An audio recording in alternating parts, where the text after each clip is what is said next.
Hello and welcome to the first ever Behind the Beacon podcast. I'm your host, Seth Orensky. The goal of this podcast is to connect our Beacons family and provide updates and insight on Beacon student athletes, staff, and alumni. Each week I'll interview two Beacons to learn more about their story and what's going on in their world.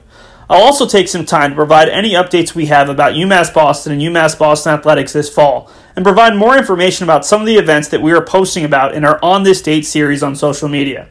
If you don't already know me, I've been the sports information assistant at UMass Boston for the past 8 years. I've had the pleasure to cover, broadcast, and write about a lot of our interview subjects, and I'm just as excited to learn more and tell the stories of some of our alumni and former staff members who came before me. Before we get to our first interview, I want to wish all of our student athletes a happy first day of class. I know it's right around the corner, but remember that the ad drop deadline is next Tuesday, September 15th.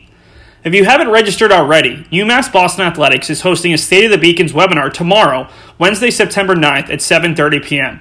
The webinar will have updates from different departments in athletics and will also be an avenue for student athletes and parents to ask questions about athletics this fall. If you're interested, you need to register via beaconsathletics.com. A recording of the webinar will be available on YouTube after the fact. Our first guest in our first ever episode is recently retired Vice Chancellor Charlie Titus. No one has done more to shape the UMass Boston Athletics department than Charlie. Over the past 46 years, he has served first as a part-time men's basketball head coach and then as the athletic director before taking over as the Vice Chancellor for Athletics and Recreation, Special Projects, and Programs. He just retired at the end of June. We talked about his time shaping the athletics department and how excited he is for the future. Charlie, first off, how are you doing? Doing well. As I say, I'm trying to succeed at being retired, which means I'm trying not to do too much work and trying to enjoy my grandchild and playing a little golf and working on my health. With that, Charlie, you spent 40 years as both the athletic director and then the vice chancellor for athletics, recreation, special projects, and program. That's well over half of your life devoted to the department and building the department. What does that mean to you when you look back at all that you've put in and how much the department has grown over the course of the last 40 years? Well, it was for me a magnificent journey, and it was certainly life enriching because each one of those years, each one of those months, each one of those days, I really felt that I was learning and developing and growing. I was surrounded by outstanding people and enjoyed relationships, professional relationships immensely. And, you know, the work with the students and student athletes was just so fulfilling. And the fact that, you know, you sort of look back and have a sense of where it was when I started and where it is today, and think about all the great people who came through and helped to build that program. And even what some of those folk are doing now is very rewarding to me. You started as a part-time coach of the men's basketball program in 1974 before campus or the Clark even existed. When you were first tasked with being the athletic director, building an athletic complex, what was that undertaking like? Obviously, the Clark has gone through a couple of construction phases and iterations, but just to really be there. When you talk about building from the ground up, there wasn't even a ground when you started at UMass Boston. Well, when I started, we were playing in what is now the Beacon Fitness Center. It was actually the gym on campus, and it's where we played our games when we had our club team. The Vice Chancellor for Student Affairs at the time, Sylvester Tubbs, asked me to help them as they began to build the Clark Center. And that was a daunting task because I at the time, I didn't know a whole lot about athletic facilities. In fact, I didn't know very much at all. And I said that to the Vice Chancellor at the time, and he looked at me and said, well, you can read and you can research. And I said, I sure can. So, you know, it was, again, you know, as I said earlier, my journey was a learning process, and the initial learning came with learning about athletic facilities and how you build them and what you need in them. It also was a process of sort of understanding how the state contracting, purchasing, bidding system and construction system worked. And that was just an unbelievable learning experience. I'll give you a quick example. As they were building the Clark Center and I was doing my tour, one of the things I noticed was that the shower heads in all of the shower locker rooms were 6 feet, period. Nothing above 6 feet. And I said to the construction manager, do you realize that this is an athletic center and we'll probably have basketball and perhaps football players who are going to be 6'5", 6'6", 6'9", etc. They can't. This is ridiculous. And he said, well, I don't know if we can change it now. And that's when we went through the process of understanding how the state system works and change orders and what it takes and how much it costs to get things changed. But it was, again, an interesting learning process that I enjoyed. And I actually think that given where we started and dealing with the state system at the time, we ended up with a pretty good athletic facility. What are you most proud of in terms of the evolution of the athletics department and UMass Boston as a whole? Well, that's a hard question to answer because there are a lot of things that I'm proud of, and trying to narrow that down to one is very difficult. Memorable moments, I would say that being in Chicago when the women's track team won the national championship back in the 80s, that was just terrific. It was our first national championship. That group of young ladies was outstanding, just fun to be around, highly skilled in track, obviously. Going to the Frozen Four with the men's hockey team was a very memorable experience. Winning a conference championship with my son at the point guard, AJ at the point guard, and being named the most outstanding player in the conference championship. I think that my time with some of the staff was, and I'm proud of what some of them have done. Particularly Lisa Root, who started with us right out of college as a softball coach, did some administration, and she's moved on to several different positions, but she's now the athletic director again in college. Cheryl Aaron, who's the athletic director at Wentworth. Terry Condon, who spent a considerable amount of time with us and did just a fantastic job as a senior associate athletic director. I'm proud of Tracy Hathaway, who's in the doctorate program at UMass Boston right now. She was an assistant athletic director with us. And of course, our current conference commissioner spent some time as a senior associate athletic director at UMass Boston. I'm certainly proud of the accomplishments of our academic support program. We have a real high graduation rate, and that really is what it's about. Mary Beth Menina has done a fantastic job with that. And I think the fact that we graduate student athletes at a high rate is really something to be proud of. So, I could go on and on. There are a lot of things that I'm proud of, and there are a lot of memorable moments. 40 plus 6, 46 years is a long time. And a lot of things happened in that period. The division grew. It grew substantially in that period. I'm proud of the relationships that I had with the chancellors. The fact that I was able to work through 15 different chancellors and still be able to develop and accomplish is something to be proud of. So let me stop there because I could continue and continue. 46 years certainly is a long time and a lot of accomplishments there. Charlie, one thing that you and I have never talked about, and we've talked about coaching your son, AJ, but I didn't realize this until I started looking through for some photos of you.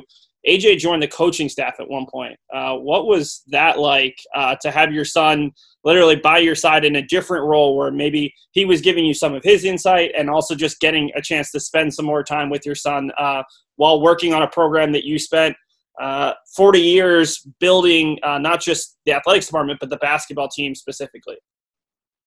Well, certainly a powerful moment. AJ, that was like a dream for him. He grew up at UMass Boston, literally. I mean, I can remember holding him as a baby in my arms at practice. He went to day camp there. He spent his summers there, and for him to come and play there and graduate, and then spend some time with us coaching before he went off to grad school at Georgetown. Watching your child grow and get into various things is one thing. Watching him grow and participating in that growth in a way where it's day to day, from him as a player to an assistant coach, is very special. And, certainly learning how to transition from being the father and the authority figure to being, in a sense, his supervisor, or more importantly, his partner in an enterprise where you're teaching other young people and trying to win games and accomplish goals and objectives. That was an interesting transition, and certainly one that I really, really enjoyed, and it brought us closer. We were close, but it really brought us closer. That's really special. Charlie, you weren't content to sit on your laurels. Over the last couple of years, you've accomplished some big things that are going to likely pay off huge dividends for both the athletics department and the school going forward. How excited are you for the future of the recently founded New Balance Sports Leadership Program? The sky's the limit for that program, and I hope to be able to continue to support it in various ways. But, it's interesting how the concept for that sort of grew out of a meeting with coaches. This was back in the 80s, where our coaches we were talking about as a group, what's the most requested major when we recruit student athletes. And what we came back, the top two were communications and sports management. At the time, we had neither program, and the coaches felt very strongly that if we had those programs, we could do a better job recruiting and we could get better student athletes. So I began to work with the academic side of the campus, and actually was told that there was a communications program planned and would be launched in very short order, and that happened. And so as we began to look at sports management and looked at a number of programs around the country, what emerged was the concept of sports leadership, where we would deal with how you develop leaders for the sports industry, focused on ethics, equity, decision-making in the right way, how to be inclusive, along with the other management skills, the requisite management skills to be successful as a sports administrator. It really got legs when J. Keith Motley came to campus as the chancellor. Him and I had talked about it when he first came as vice chancellor, and I continued to pursue it, and he supported it. But when he came as chancellor, he had more resources to put into it, and commissioned a study on sports management, sports leadership programs in the area. And what we found out, obviously we knew, is that there was not a university within the city limits of Boston, with all these great universities, not one within the city limits offered sports management and sports leadership as a major. And so we set out on a fundraising track, and we had a long-standing relationship with New Balance.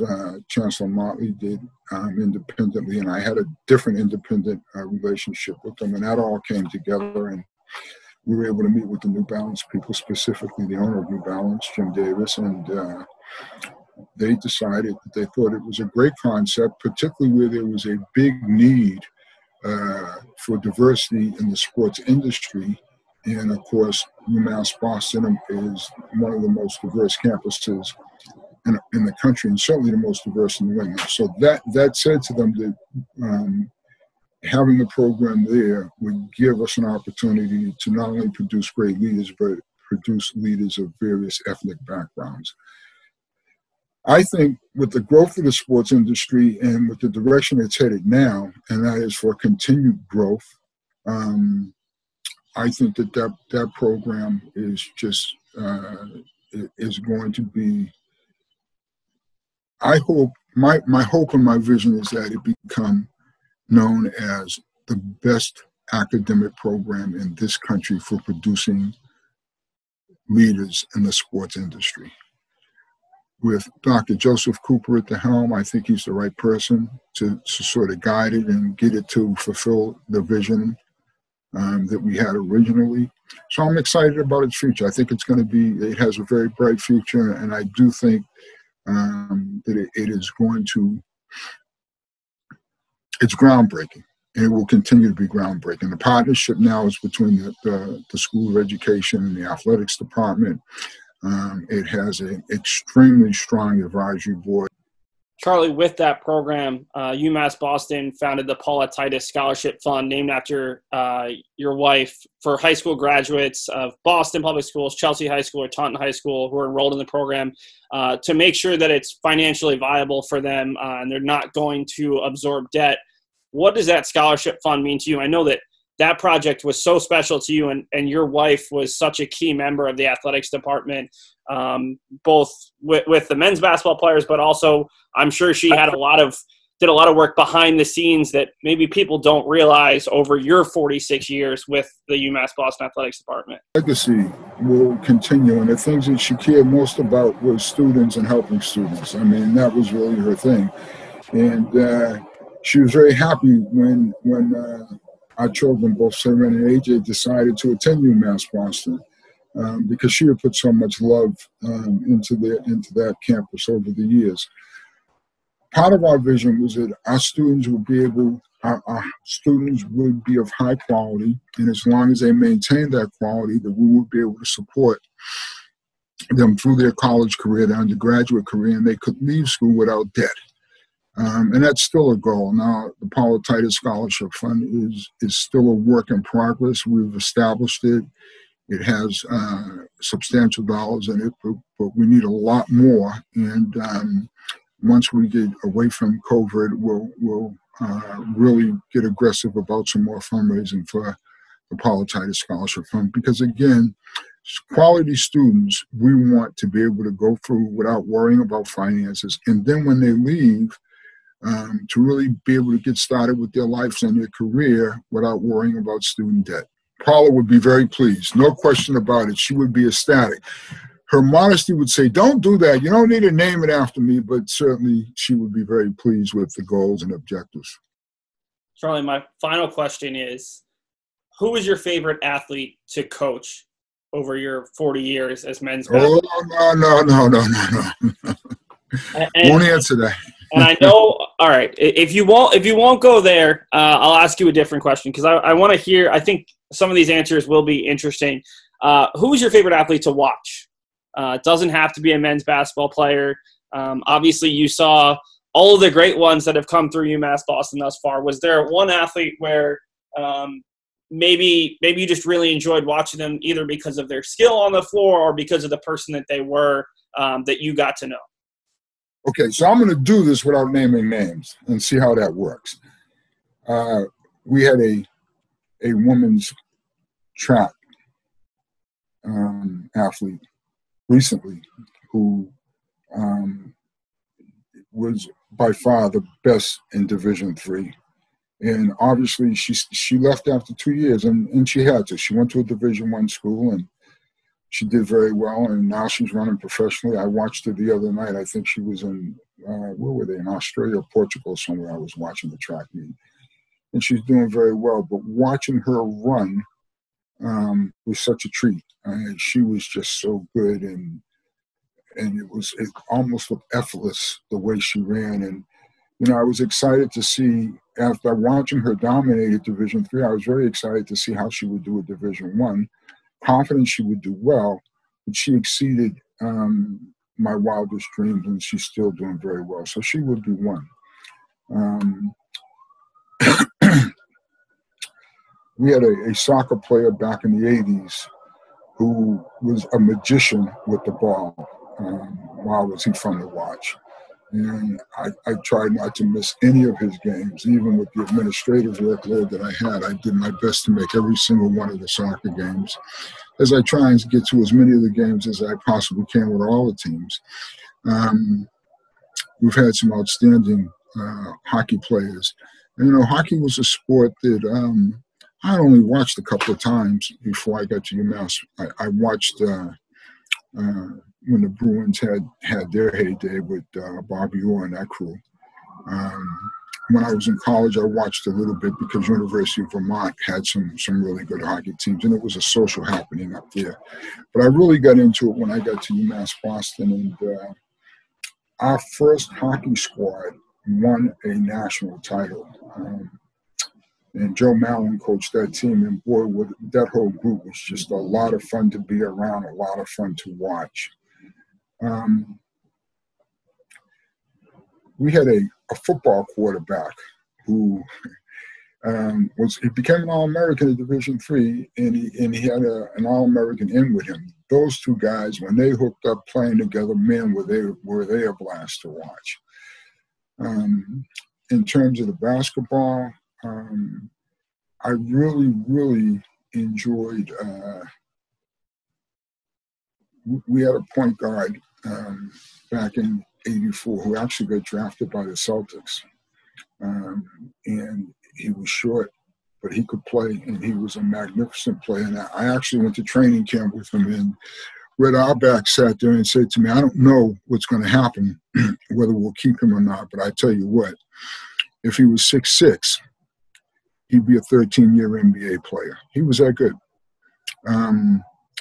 Had a guy, that was a great team that he played on, had a guy that played with him on that team who got invited to the Milwaukee Bucks camp. There were some really good players on that team, but he's still our leading scorer, and or the leading scorer in the history of UMass Boston. He was a treat to watch. More recently, the 206 team had some great players that were fun to watch, fun to coach. I think that we had an All-American in volleyball, our first All-American in volleyball. Pleasure to be around, pleasure to watch play, pleasure to watch her lead. The way she led her team was outstanding. And shortly after her, we had another All-American. So there were a number of people that, student athletes who came through that I really enjoyed watching, enjoyed being around, and had a lot of fun with. And it's hard to pick just one. So that's why I chose to do it by sort of telling you about people without using names. Does that work?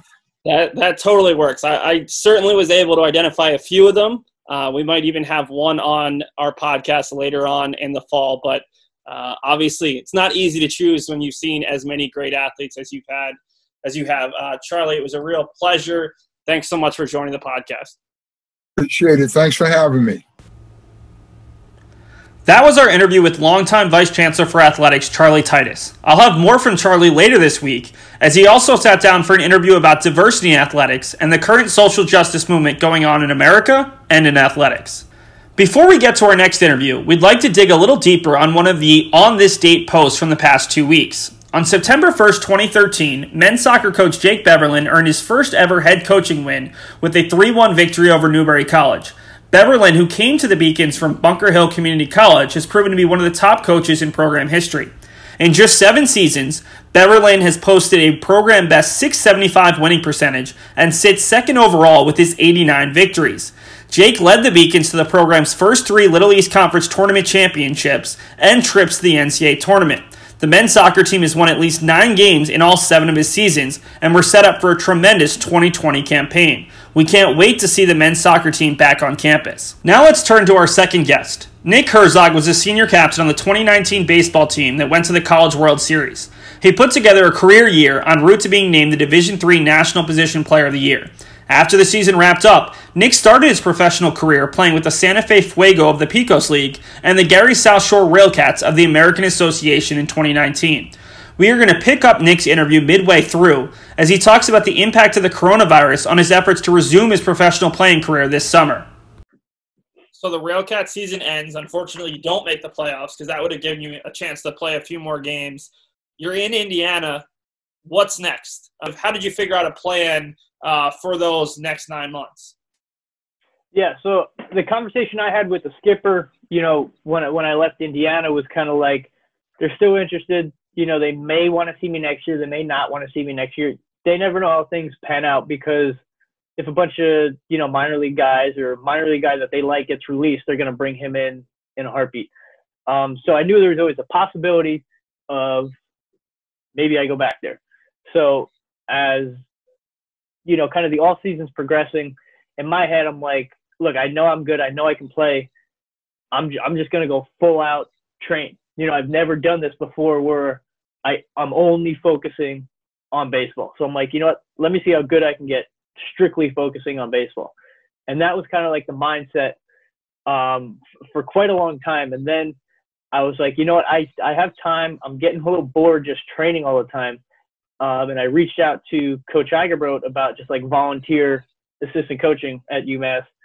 And in turn, I could just kind of like use the facilities and train there because it's going to be significantly better than whatever I have at home. So that was kind of a way to keep me busy throughout the off season, get some coaching experience at the same time where maybe that's potentially something I want to get into. So I kind of felt like I was, you know, two birds with one stone kind of thing. I'm getting some kind of coaching experience if that's what I want to, you know, do, you know, in my career. And I'm also getting the, you know, top-notch training. You know, you got Jeff Ebbs, you have great facility at UMass. So that was kind of the path I was taking up until, you know, we got hit by the coronavirus.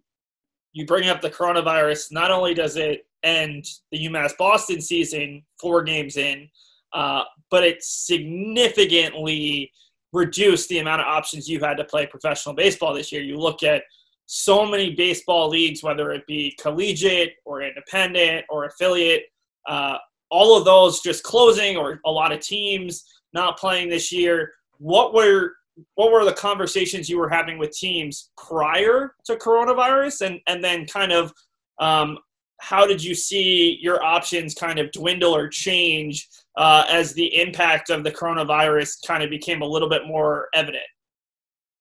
Yeah, so I was actively communicating with the Railcats, who were then also actively communicating with another team in the Frontier League called the Schaumburg Boomers. The two managers have a good relationship. So those two were they were possibilities. Then I knew I had a home back in the Pecos League because I did well, good relationship with the manager. So I knew, you know, worst comes to worst, I'm going to have a team to play for. I'll go back in the Pecos League. I'll play well again and hopefully, you know, get another opportunity. So that's, you know, conversations through March. Coronavirus happens. Now those conversations are still hopeful because no one could anticipate what was going to happen with all these shutdowns for that extended period of time. So we're even in April and, you know, these teams are still planning on playing. So with the school season getting shut down, again, it's back to the situation where I have all this time to train again. However, nowhere to train, you know, because everything's closed. So I'm like, this isn't going to be good. You know, it's hard to find anywhere to go to hit. It's hard to find, you can't really go lift weights anywhere unless you have weights of your own. So there was a long period where I was just kind of doing a bunch of body weight workouts, just trying to stay in shape the best I could, but knowing, you know, let's just say the season picked up a month later. I'm like, dude, I don't know if I'm going to be ready because I just have nowhere to go to practice, you know? And, you know, as that progressed through May, you know, still we're not playing baseball. They don't know what's going on. Everything's like on a wait and see basis. Everyone's probably waiting to see what all the other leagues do. Now, May 1st is typically when they would start spring training. So in my mind, you know, back in September, I'm like, okay, I got to be ready for May 1st. You know, May comes by, nothing. Now we're getting to June. Teams still don't know what they're doing. It's now every state has these different rules. So now the league, the American Association, had teams in Canada all the way down to Texas, you know, kind of through, you know, Central America, bunch of different states, bunch of different rules and regulations kind of made it just a mess for if these teams can play. And, you know, then eventually we find out that the Railcats aren't going to play. The league is still going to play, but the Railcats are one of the couple teams in the league that aren't going to play for whatever reason. I don't know what it was, but that gets canceled. So I'm like, okay, well, you know, maybe I could still go to, you know, I'll still go to Santa Fe and play down there.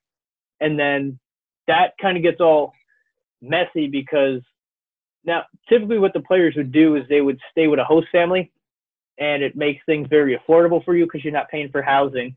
But with the virus, no one wanted to be a host family. So what they did is move that league to Houston, Texas, and have all the teams play at one location. Again, now this is the Pecos League. And the players now were on their own for housing. Pretty expensive when you're talking about like a 2-month season, 2-month, 3-month season. So I still had the opportunity to go and play there, but in my mind, I'm just like, look, this is going to be really expensive. I don't really know if it's worth it because not a lot of managers are going to come and look and scout or, whatever. No one's going to really be doing any traveling. And at the same time, from my perspective, I'm like, dude, my training has been extremely limited. Now I'm already back in New York by this time. Weight rooms are closed.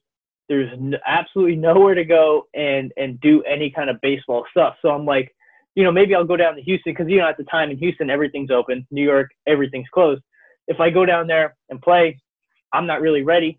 I don't think it's the best thing to do to showcase myself not being ready. Now we're starting to get into July. I'm just playing in a local men's league on Long Island to, stay getting after it, stay in shape. Actually, the league isn't that bad because you got a bunch of guys in my same situation doing the same thing. So I'm like, okay, this isn't bad. Like I'm facing decent competition as, we're getting to where we are today. Railcats manager again is being like really active, calling Coach Igerot about next season. So I know the interest level is still there. I feel kind of confident that I'm gonna get another chance. And then also he sent me like a couple bats to try out. So I'm like, okay, he's actually interested in me if he's kind of hooking it up like that. So that's kind of the plan right now is we kind of just got to, hopefully we'll be able to play ball next year, So what do you do for the next 9 months? For the people that don't know, one of our old assistant coaches, Kevin Kelly, is now the head coach at Rutgers Newark, and he took over that team, I think, in 2019.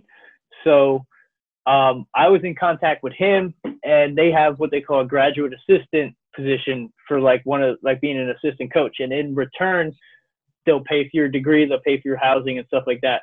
So going into the offseason, that was my plan. Like, okay, this is going to work perfect because I can get a master's degree. I can build up my coaching resume because, again, if that's something I want to do, let's try and get more experience. And at the same time, I'll have the facilities to train at, which are definitely better than what I have available at home. So that was the plan. Rutgers Newark, coach there, get my master's degree, train for baseball, and then when baseball would start up again in May, Coach Kelly would be flexible with me. If we're still playing, I'd be able to go and play professionally. So that was the plan going forward. I'm like, all right, this is actually going to work out really well. And actually classes were supposed to start today for my master's degree. And unfortunately, I just found out yesterday that the GA position is getting postponed until the spring. Hopefully if there's like a vaccine, who knows what's going to happen then. But now I'm just kind of stuck in a boat where it's like, I don't know what to do because I had that planned out for so long that it was all going to work out. And now I'm just kind of stuck in a boat because it happened so last minute that they're not going to honor the GA position for the fall. So now we're back in that boat of just training again because New York's finally starting to open stuff up. So, that's just kind of how it's going to go for now. Still planning on picking up the GA position for the spring. But yeah, it's probably, go back to finding some, part-time work again and then just training. So Nick, that pretty much encapsulates the last 18 months, maybe even a little bit less. About 18 months. Who was your favorite UMass Boston teammate to play with? You can only give me one. I know you probably have about 12 or 15 guys, but I'm asking you the tough question. I really enjoyed playing, but also training with Dan Mantoni, because I thought the relationship, that he had with a lot of the younger players when he was a captain there, and just kind of how he carried himself, it made people want to be like him. So I love playing with him because whenever you're around him, you're learning a lot. Not whether if we're in the middle of a game, you're learning stuff by playing with him, or majority of the time with the team when we're not during the season, we're spending it in the weight room. So we're learning a ton of stuff from him that is also being supplemented from the stuff we're learning from Jeff. So, I mean, all right, nothing against Booty, Ed, you know, I love all you guys. But I think having that kind of person to look up to like Dan Mantoni when you're a younger player, I mean, that carried through when I was a junior and senior when he wasn't on the team anymore. So, yeah, he was probably my favorite to play with. Nick, thanks so much for your time. Good luck in your journey. We certainly hope that you get another shot next year. Hopefully the pandemic is done and things open up a lot more. But it was really great learning more about what's been going on with you for the last 18 months. Yeah, no, thanks, Seth. It was good to catch up. That was our interview with baseball alumni Nick Herzog. The first half of Nick's interview, where he talks about his time with the Fuego and the Railcats, will be available later this week. That's all for our first ever episode of the Behind the Beacon podcast. Make sure to join us next week when I'll have interviews with Interim Director of Athletics Darlene Gordon and former Beacon student athlete and longtime Beacon's athletic trainer Ed Perkins. See you next week.